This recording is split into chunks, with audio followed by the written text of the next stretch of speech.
Hello बच्चों, कैसे हैं आप सब। आई होप अच्छे होंगे और अपनी पढ़ाई भी अच्छे से कर रहे होंगे। अतुल मैथ्स लर्निंग प्लेटफॉर्म पर आपका बहुत बहुत स्वागत है।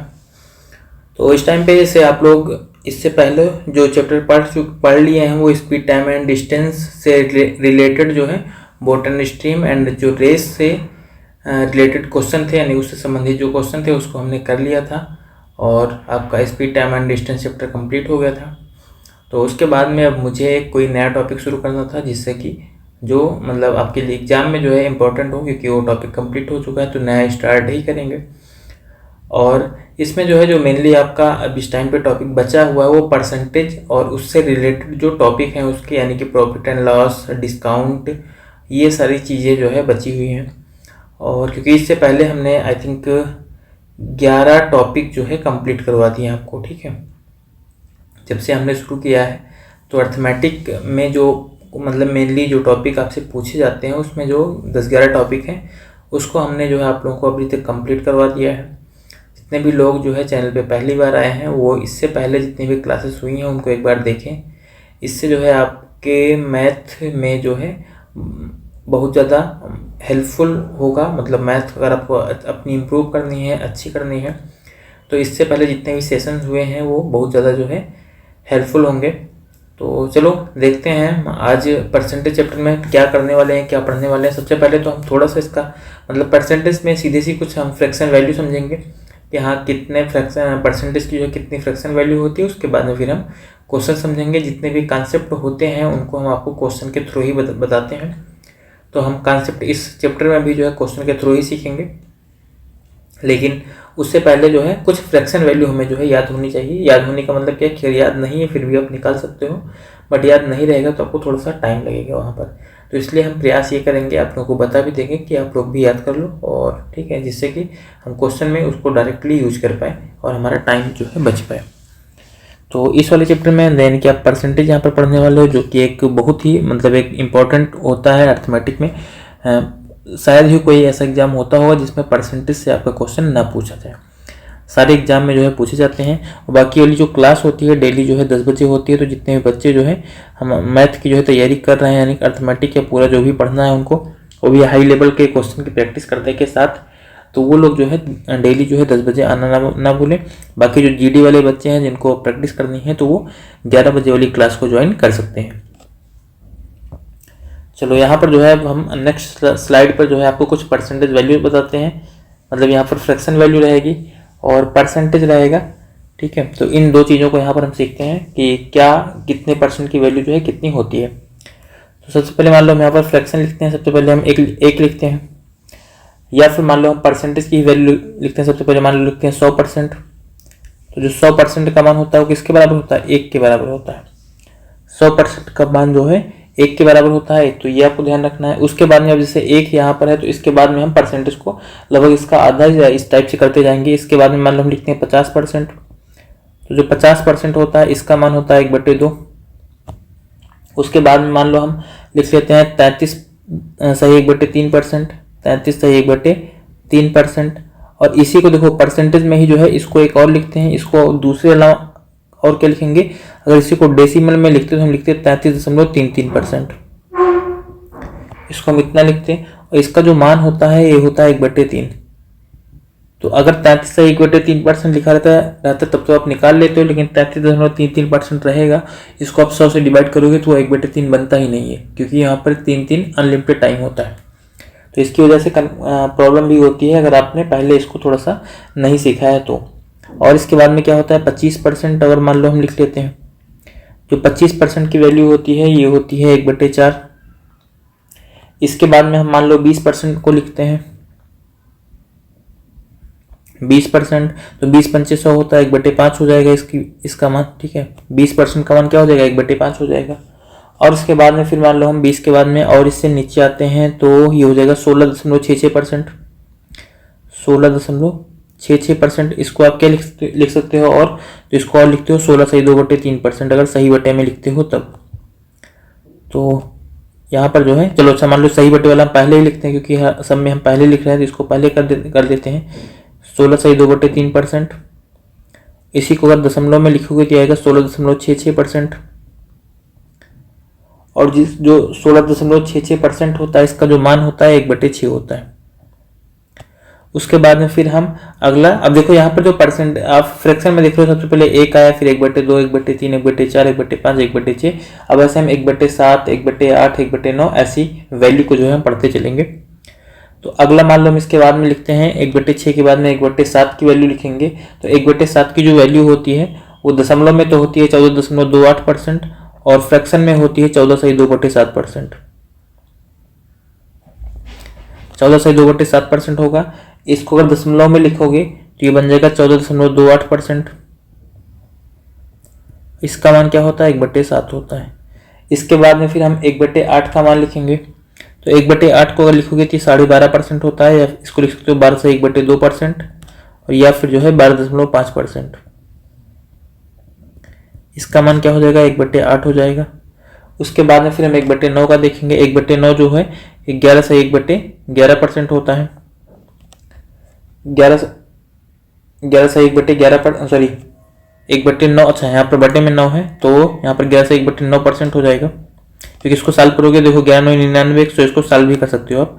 हम यहाँ पर डायरेक्ट जो है इसको लिख रहे हैं बस। तो ये हमारा बन जाएगा 11.11% या 1%। इसी को हम यहाँ पर क्या बोलेंगे 1/9 बोलेंगे। और उसके बाद में फिर हम आगे भी लिखते हैं। अभी वैल्यू ये ऐसे चलती रहेंगी, ठीक है। तो ये इतना बन गया। उसके बाद में मान लो हम पेन का कलर चेंज करके आगे लिखते हैं 1/9 के बाद में। आगे हम यहाँ पर जो है 1/10 का सीधा आपको पता है कि 10% होता है, ठीक है। आगे मान लो हम 10% की वैल्यू लिखते हैं, ठीक है, हो जाएगा 1/10 हो जाएगा। उसके बाद में अगली वैल्यू हम लिखेंगे 11% की। जो 11% की वैल्यू होती है 9 सही 1/11%, या फिर इसी को अगर दशमलव में लिखोगे तो आएगा 9.09%। इसका मान होता है 1/11 के बराबर। उसके बाद में फिर हम 1/12 की वैल्यू जो है लिख लेंगे। 1/12 की जो वैल्यू हो जाएगी वो होगी 8 से 1/3%। और इसको अगर हम मान लो दशमलव में लिखना चाहते हैं तो 1/3 का मतलब 0.33 होता है, तो ये बन जाएगा 8.33%। इसका मतलब क्या होता है 1/12 होता है। उसके बाद में अगली वैल्यू हम देखेंगे 1/13 तक। इस तरीके से हम करके मतलब ऐसे पूरा अपना प्रयास करेंगे कि एटलीस्ट 1/25 तक हम देख लें, ठीक है। जितना बाकी लिख पा रहे हैं इतना लिखेंगे, नहीं तो वैसे भी फिर भी जो है 1/25 तक तो आपको हम बताएंगे। 1/12 तो हो गया हमारा, ठीक है। तो इसके बाद में हम मान लो 1/13 की वैल्यू जो है लिखते हैं। तो 1/13 के लिए अगर आप लिखोगे तो देखो यहाँ पर सिंपल सा है कि बटे में 13 आएगा। बटे में अगर 13 आएगा तो यहाँ पर बन जाएगा 7 से 1/13% बन जाएगा। सॉरी 7 से ही, क्योंकि 13 से 91 होता है, 7 से 9/13 बन जाएगा। 9/13 क्योंकि 13 से 91, 91 के साथ में 9 जोड़ोगे तो 100 आएगा। तो ये यानी कि यहाँ पर हम 100/13 सब में जो है 100 बटे करके जो है बना रहे हैं।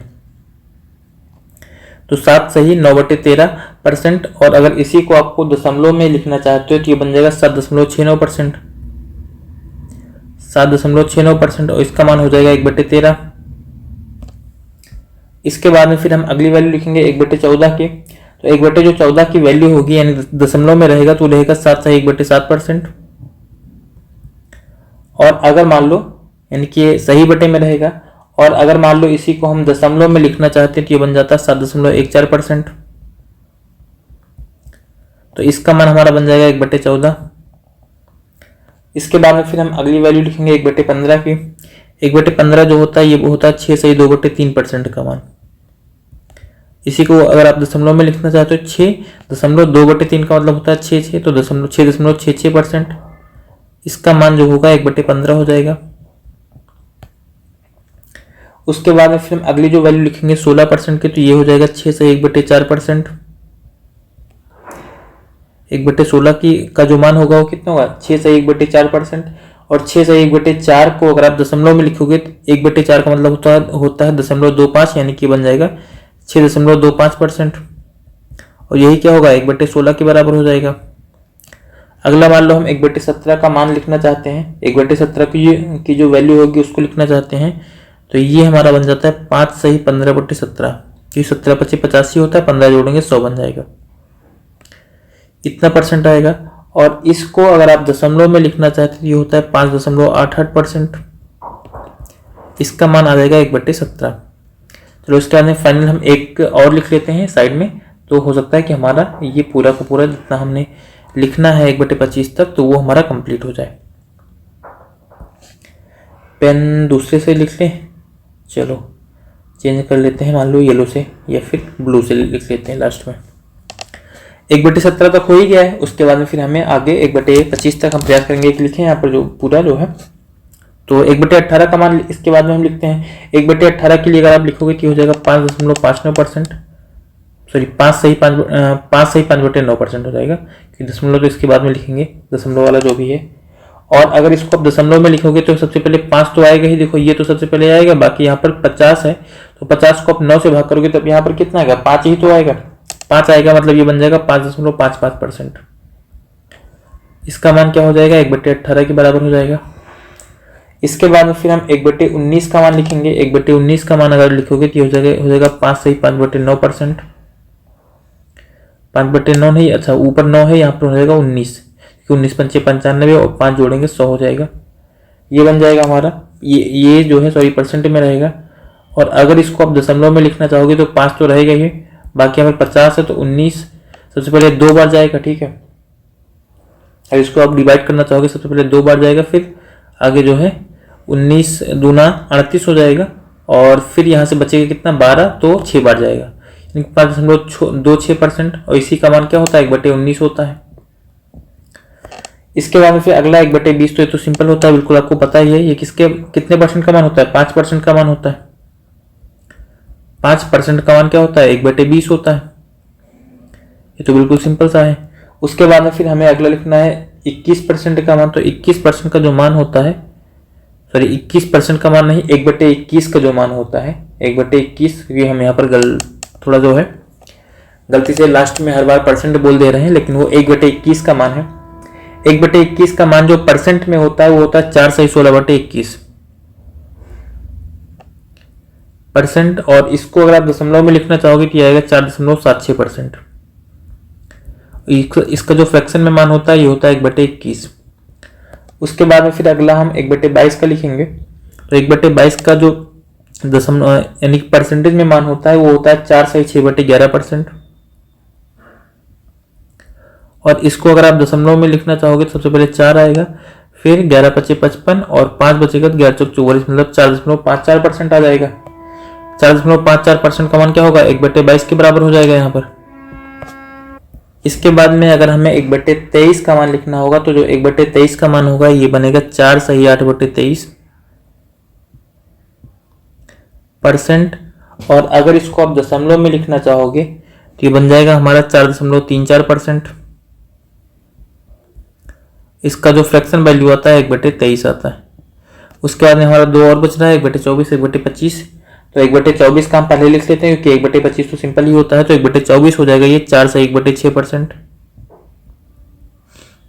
और इसको अगर आप दशमलव में लिखना चाहोगे 4 तो आएगा ही, बाकी 6 के लिए 1 आ जाएगा, फिर 6 4.16% आएगा। इसका मान क्या हो जाएगा, 1/24 हो जाएगा। उसके बाद में लास्ट हमारा 1/25, तो ये 25 का 100 ही होता है, यानी कि यहाँ पर सीधा आएगा 4%। 4% का जो मान होगा ये क्या हो जाएगा, 1/25 हो जाएगा। तो एटलीस्ट देखो हमें परसेंटेज में जो है इतनी परसेंटेज की वैल्यू तो याद रखनी होगी, जिससे कि आप जो है जब भी क्वेश्चन में ये वाली वैल्यूज आए तो डायरेक्ट जो है इनका मान रख करके आप क्वेश्चन को जल्दी से जल्दी सॉल्व कर पाओ। तो आप लोग इनका स्क्रीनशॉट ले लो, ठीक है, जो भी ये परसेंटेज वैल्यू है, यानी कि इधर जो हमारे एक साइड में हमने परसेंटेज लिखा है और दूसरे साइड में हमने जो है फ्रैक्शन लिखा है उनका। तो ये पूरा स्क्रीनशॉट ले लो, आप लोग याद कर लेना। और उसके बाद में फिर जो है हम क्वेश्चन जब भी सॉल्व करेंगे तो अब जो है इनकी वैल्यू नहीं बताएंगे हम कैसे निकालते हैं। जैसे इसके पहले जो है जब परसेंटेज का कोई क्वेश्चन आ जाता था तो वहां पर हम लिखते थे 25% का मान आपको बताते थे, कहते थे 25/100 कर लो, 1/4 होगा। अब ये सारी चीज़ें हम बताने वाले नहीं है, क्योंकि इसीलिए हमने शुरुआत में ये वाली चीज़ आपको बता दी है।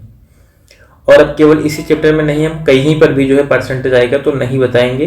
क्यों, क्योंकि ये परसेंटेज चैप्टर आप लोग इसके बाद में मतलब पढ़ ले रहे हो, तो यहाँ से आपको हमेशा याद रखना है कि कहीं पर भी परसेंटेज आ रहा है उसको फ्रैक्शन में चेंज करना है तो हमें वहीं से याद रखना पड़ेगा, परसेंटेज वाले चैप्टर से, ठीक है।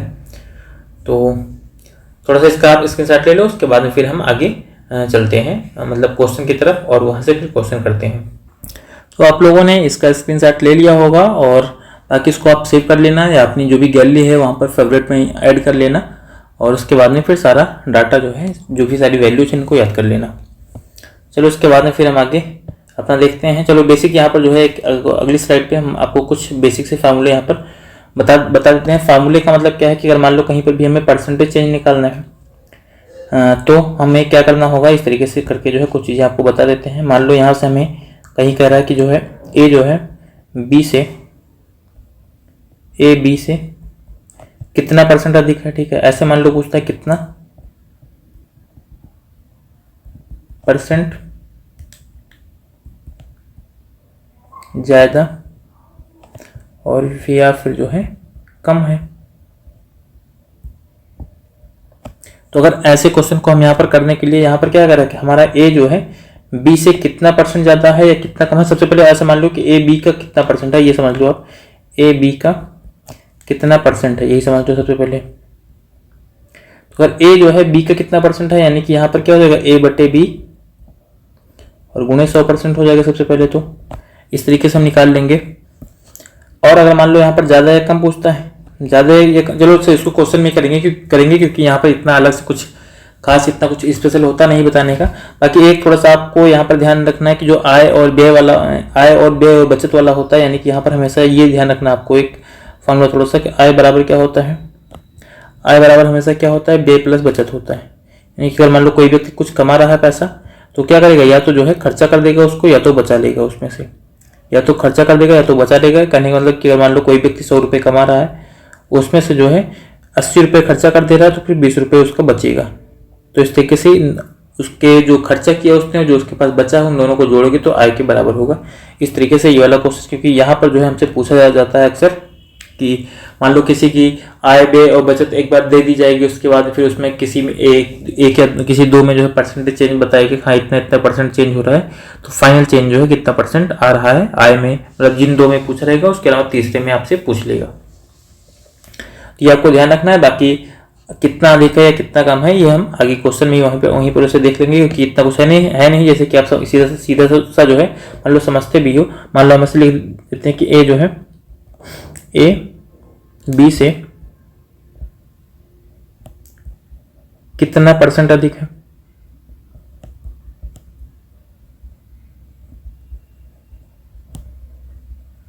कितना परसेंट अधिक है, तो देखो यहाँ पर क्या करा कि ए जो है बी से कितना ज्यादा है, यानी कि इसका मतलब क्या होगा कि बी छोटा होगा ए बड़ा होगा। अगर बी छोटा है ए बड़ा है तो सबसे पहले क्या कर लोगे ए माइनस बी कर दोगे और बटे में बी और गुणे यहाँ पर क्या हो जाएगा 100% हो जाएगा ये।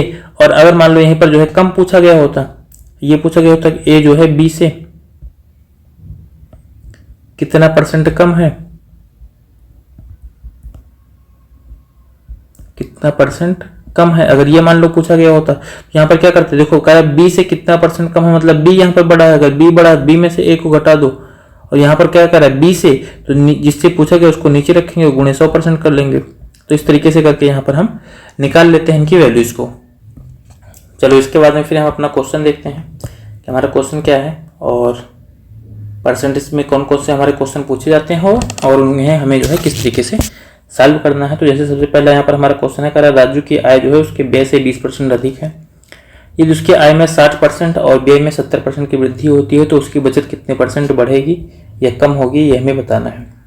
सबसे पहले यहाँ पर क्या है कि राजू की जो आय है उसके व्यय से 20% अधिक है। तो सबसे पहले यहाँ पर क्या है, आय है इनकम और व्यय मतलब एक्सपेंडिचर, ये आपको ध्यान रखना दो चीजें। व्यय मतलब क्या होता है एक्सपेंडिचर, आय मतलब इनकम।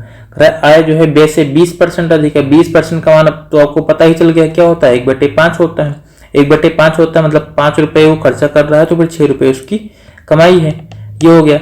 उसकी आय में जो है 60% की वृद्धि। अब देखो 60 या 70% वृद्धि करोगे तो 6 में अगर वृद्धि करोगे तो दशमलव में आएगा। इसको यहाँ पर आप क्या कर लो 60 और 50 मान लेते हैं। उसके बाद में क्या करा है, आय में जो है 60% की वृद्धि, तो 60 में अगर 60% की वृद्धि करोगे मतलब 36 रुपये बढ़ जाएगा। 36 रुपये बढ़ जाएगा, 36 रुपये, क्योंकि 60 का 60% निकालोगे 36 आएगा, मतलब ये 60 और 36 अगर यहाँ पर जोड़ लोगे मतलब इसमें 36 की वृद्धि हो रही है तो कितना हो जाएगी, आय जो है 96 रुपये हो जाएगी। क्या व्यय में जो है 70% की वृद्धि हो रही है। 50 का अगर आप 70% निकालोगे तो 35 आता है, मतलब इसमें जो है 35 रुपए की वृद्धि हो रही है। तो 35 की वृद्धि हो रही है तो यहाँ पर क्या हो जाएगा, 50 और 35 अगर आप जोड़ोगे तो कितना हो जाएगा, 50 ही हो जाएगा।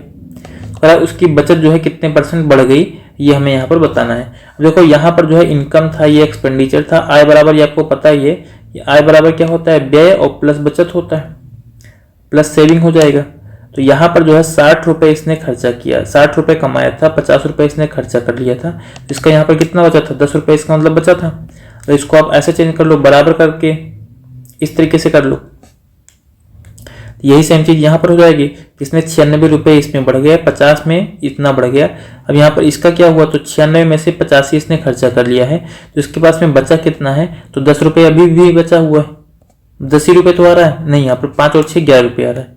इसके पास में कितना बचा हुआ है, 11 रुपये जो है बच रहा है। तो कह रहा है अब उसकी जो है, उसकी बचत जो है कितने परसेंट बढ़ रही है या कम हो रही है। तो यहाँ पर अगर हम देखेंगे तो पहले 10 रुपये बचा था, अब जो है 11 रुपये बचा रहा है, मतलब 1 रुपये जो है ज्यादा बच रहा है इसके पास में। और किस पर, 10 रुपये पर। परसेंट में चेंज करना तो फिर 100 से गुणा करके इसको परसेंट में चेंज कर लो, सॉल्व करोगे तो कितना आ जाएगा, 10%।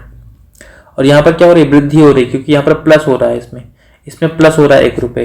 तो वृद्धि होगी कितने की, 10% की, मतलब तीसरा ऑप्शन जो हमें यहाँ पर दिया गया है, 10% बढ़ेगी उसकी बचत, ये हमारा आंसर हो जाएगा।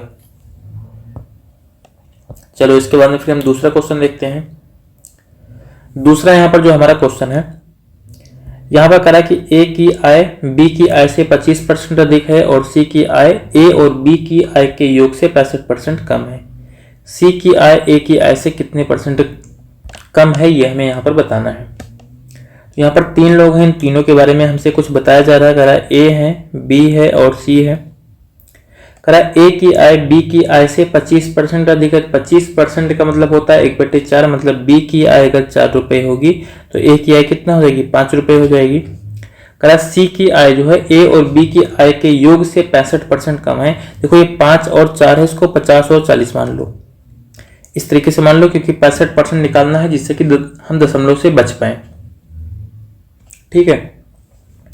अब जो है करा सी की आय इन दोनों की आय से जो है 65% कम है, मतलब इन दोनों की आय का 35% होगी। फिर टोटल तो 100% होता है, तो 50 और 40 जोड़ोगे 90, मतलब सी की जो आय है कितना होगी, 90 का जो है 35% हो जाएगी, 35% हो जाएगी। इस पूरे को आप सॉल्व करोगे, 0 से 0 काट दोगे, बाकी यहाँ पर 9 को 35 से गुणा कर दोगे तो कितना हो जाएगा, 9 × 5 = 45 और 9 × 3 = 27, 4 = 31, मतलब यहाँ पर आ जाएगा 31.5 आ जाएगा। ठीक है। इस पूरे को सॉल्व कर लोगे तो कितना बन जाएगा हमारा, 31.5 बन जाएगा। तो ये हो गई हमारी सी की आय। ए की आय 50 रुपए है, बी की आय 40 रुपए है और सी की आय 31.5 रुपए है। तो कह रहा है यहाँ पर सी की आय जो है ए की आय से कितने परसेंट कम है।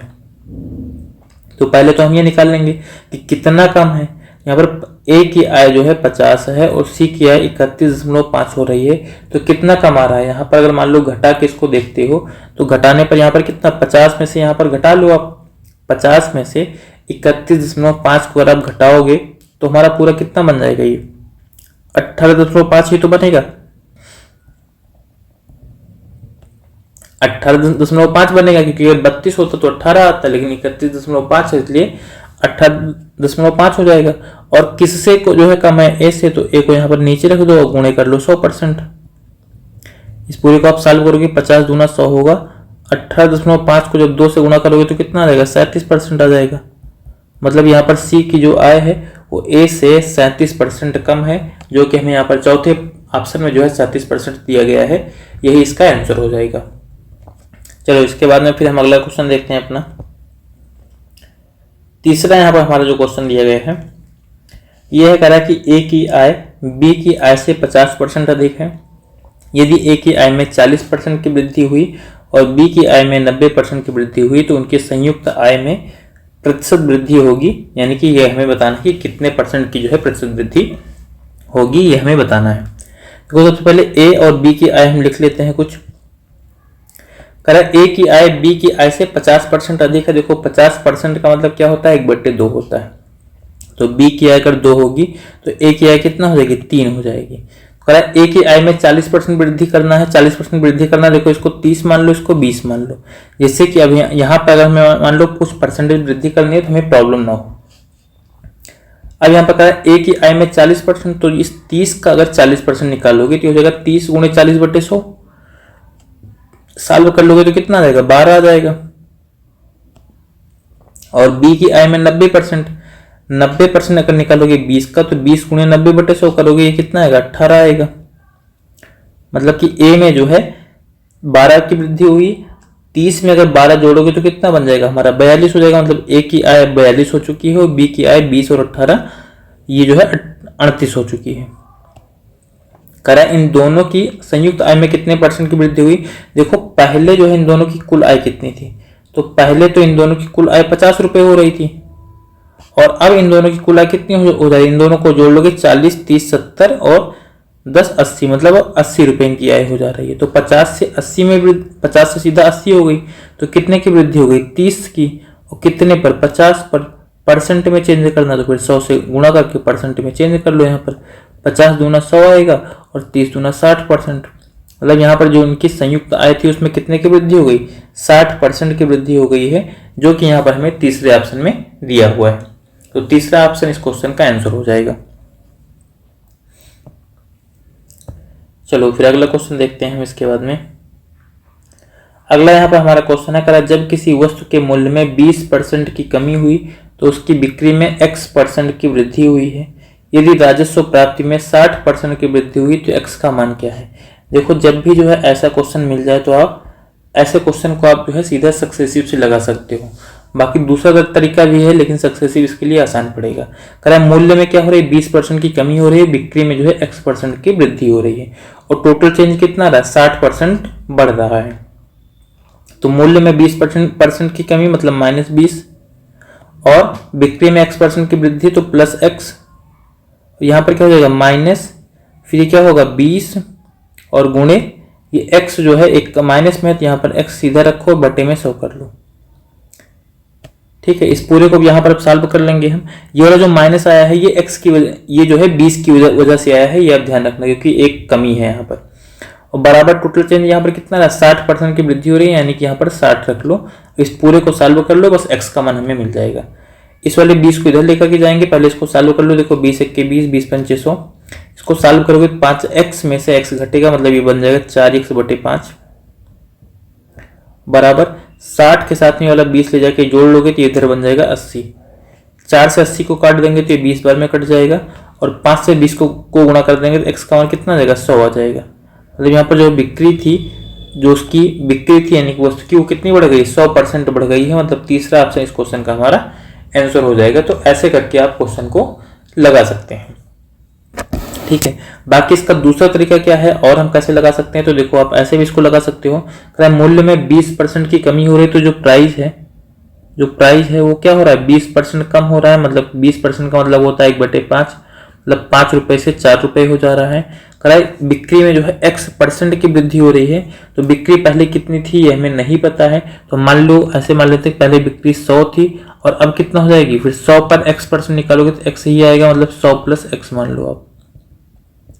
और यहाँ पर कह रहा है जो टोटल चेंज आ रहा है वो कितने का आ रहा है, 60% का आ रहा है। तो पहले 5 रुपए का एक टिकट था मान लो, या एक सामान था, तो 100 सामान बिकता था, तो पहले कितने का बिक ज्यादा था, 500 रुपए का, और अब कितने का बिकेगा, 4 से इसको गुणा करोगे, मतलब 4 गुणे 100 + x रुपए का बिकेगा। जो टोटल चेंज है कितने का, 60% की वृद्धि हो गई है, यानी कि यहाँ पर क्या हो जाएगा, 500 का जो है 160% बन जाएगा। ये 500 का 160% हो जाएगा, और बराबर इसको ऐसे इसको करके बराबर जो है सॉल्व कर लो। यहाँ पर काट दोगे, 0 से 0 काट दो, 4 से काट देंगे 160 को, तो 40 आ जाएगा। 40 को 5 से गुणा कर दोगे कितना बन जाएगा, 200 बन जाएगा। और बराबर क्या होगा, 100 + x, तो ये वाला 100 भी इधर ले आओ, बराबर क्या हो जाएगा, x हो जाएगा। तो x का मान यहाँ से भी कितना मिल जाएगा, हमें 100 मिल जाएगा, जो कि हमें तीसरे ऑप्शन में दिया हुआ है। तो अच्छा तरीका आपका ये है कि जो हमने यहाँ पर पहले बताया सक्सेसिव से ऐसे करके आप निकाल लो x का मान। चलो इसके बाद में फिर हम अगला क्वेश्चन देखते हैं अपना 5 नंबर। 5 नंबर हमारा यहाँ पर क्वेश्चन दिया गया है, कह रहा है सुधा अपनी आय का 15% बचाती है। यदि उसका व्यय 20% बढ़ता है और बचत में 60% की वृद्धि होती है तो उसकी आय में कितने % की वृद्धि हुई है, ये हमें यहाँ पर क्वेश्चन में बताना है। तो ये आपको पहले ही बता दिया गया कि जो इनकम होती है, इनकम को हमेशा हम आई लिखेंगे, बराबर क्या हो जाएगा एक्सपेंडिचर मतलब खर्च, और बड़ा प्लस क्या हो जाएगा सेविंग यानी कि बचत। ये चीजें होती हैं। यहाँ पर करा कि पहले तो हमें नहीं पता कुछ भी, यहाँ पर करा आय का जो है 15% बचा रही है। मान लेते हैं कि हमेशा हम ये मान लेंगे 100 रुपये को कमा रही है, 15% बचा रही है मतलब 15 रुपये बचा रही है, तो खर्चा कितना कर रही है 85 रुपये खर्चा कर रही है। क्योंकि जो पैसा कमाएगी या तो बचाएगी या तो खर्चा करेगी, और कुछ भी हम यहाँ पर नहीं मानेंगे। अब यहाँ पर क्वेश्चन में कह रहा है कि उसका जो व्यय है वो 20% बढ़ जाता है। व्यय अभी 85 है, इसमें क्या होगा 20% की वृद्धि होगी, ये क्या हो जाएगा प्लस 20% हो जाएगा। तो 85 का अगर आप 20% निकालोगे तो कितना आ जाएगा 17 आ जाएगा, मतलब इसमें 17 की वृद्धि होगी। अगर 85 में आप 17 बढ़ा लोगे तो कितना हो जाएगा 102 हो जाएगा। और कह रहा है कि बचत में जो है 60% की वृद्धि होगी। बचत में 60% मतलब 15 में 60% की वृद्धि हो जाएगी, ये कितना होगा प्लस 60% हो जाएगा। तो 15 का अगर आप 60% निकालते हो तो आएगा कितना, ये भी पता होना चाहिए। तो मान लो नहीं पता है आपको वैसे तो आप निकाल भी सकते हो यहाँ पर, या फिर आप ये भी कर सकते हो क्योंकि देखो 20% का मतलब क्या होता है 1/5 होता है, तो 20 का 3 गुना है 60, तो 1/5 का 3 गुना कर दो मतलब 3/5 हो जाएगा। 5 या 15 मतलब 3 3 का 9 की वृद्धि हो जाएगी। इसमें कितने की वृद्धि होगी 9 की।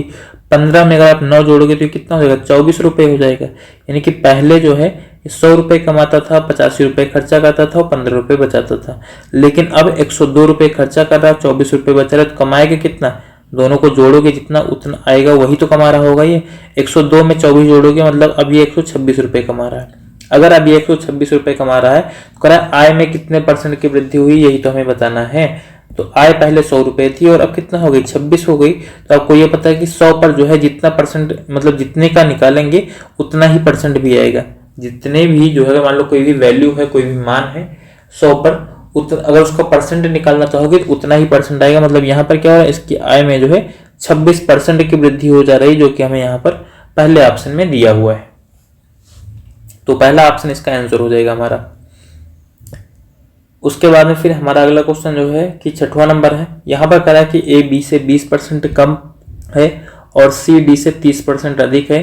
यदि डी ए से 25% कम है तो निम्नलिखित में से कौन सा कथन सही है। 4 ऑप्शन है यहाँ पर हमें दिए गए हैं, इनको हमें सॉल्व करके बताना है।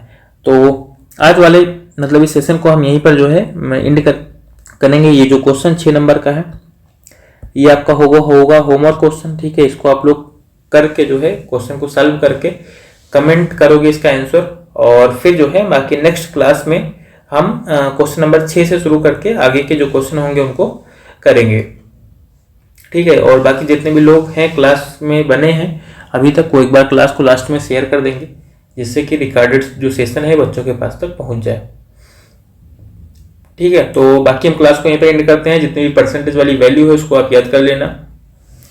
थोड़ा सा कम क्वेश्चन करवाने का एक रीजन ये भी है क्योंकि अगर आप नेक्स्ट क्लास में जो है याद करके आओगे तो चीजें आपको जो है थोड़ा सा ज्यादा अच्छे से समझ में आएंगी। तो बाकी आज के सेशन को हम यहीं पर एंड करते हैं, बाकी मिलेंगे कल, ठीक है। आप लोगों से फिर से यही टाइम रहेगा हमारा 10 बजे। तब तक के लिए thank you and all the best.